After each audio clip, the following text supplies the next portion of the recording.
एक बार की बात है, एक गांव में एक पति हरिया और उसकी पत्नी बिमला रहते थे। हरिया बहुत ही मेहनती, जबकि उसकी पत्नी विमला बहुत ही आलसी थी। वह रोज रोज घर के काम से बचने का कोई बहाना बनाती रहती थी। एक दिन हरिया शाम को खेत से काम करके आया।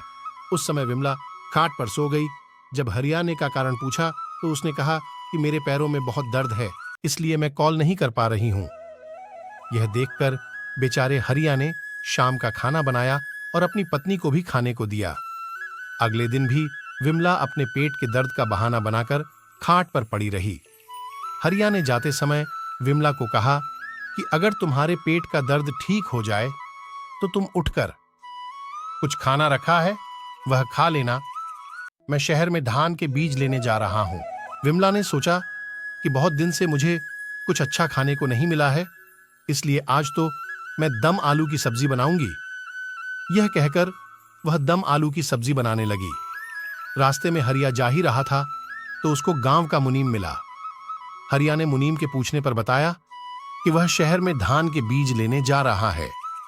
मुनीम ने हरिया को कहा कि तुम इतनी दूर शहर में केवल धान के बीज लेने जा रही हो, तुम कल तक रुको, कल शाम को आकर मेरे पास से कुछ धान के बीज ले लेना। आज शाम को हमारे घर पूजा है, तुम अपनी बीवी के साथ हमारे घर पर आकर खाना खा लेना। जब हरिया को शहर नहीं जाना पड़ा तो मैं उल्टा घर की तरफ जाने लगा। घर के पास पहुंचकर उसको दम आलू की सब्जी की बहुत ही अच्छी खुशबू आने लगी। जब उसने खिड़की से झांक कर देखा तो उसकी पत्नी दम आलू की सब्जी बना रही थी। तब उसको सारा माजरा समझ आया कि उसकी पत्नी उसको बेवकूफ बना रही है।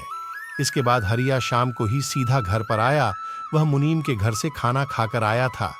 जब हरिया की बीवी ने उसको खाना बनाने के लिए कहा तो उसने बोला कि मैं तो खाना उनके घर से खाकर आया हूं, तुम सत्तू घोल कर खा लो। जब हरिया बीवी को पता लगा कि मुझे खाकर आया है तो उसका माथा ठनका।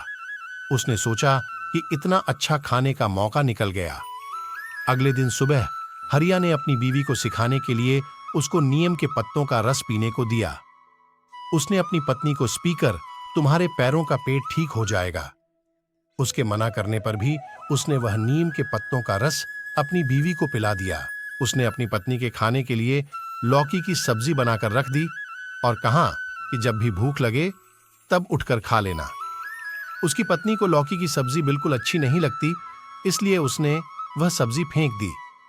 वह तो अच्छा खाना बनाकर खाना चाहती थी, लेकिन जब उसने देखा कि कुछ भी सब्जी नहीं है तो उसे अपनी गलती का एहसास हुआ। शाम को जब हरिया आया तो उसने बताया कि वह आज फिर से जगदीश के यहाँ पूजा में गया था और वहीं पर उसने अच्छे अच्छे पकवान खाए और वह अपने लिए कुछ पकवान बांधकर भी लाया है। उसने अपनी पत्नी को फिर से सत्तू घोलकर खाने के लिए कहा। उसकी पत्नी ने सत्तू घोलकर खा लिया, लेकिन उसे अभी भी भूख लग रही थी, जिसके कारण वह अपने पति हरिया के सोने के बाद उठी और अपने पति के द्वारा लाई गई खाने की पोटली को खोलकर खाने लगी। तभी हरिया उठ गया। अपनी पत्नी को देखकर विमला ने सारी सच्चाई बता दी और कहा कि उसने काम से बचने के लिए पेट में दर्द का बहाना बनाया था। मैं आगे से ऐसा नहीं करेगी और घर का सारा काम करेगी। उसने अपने पति से पूछा कि क्या वह है, खाना खा सकती है। तब उसके पति ने कहा कि वह खाना है, उसके लिए लाया था।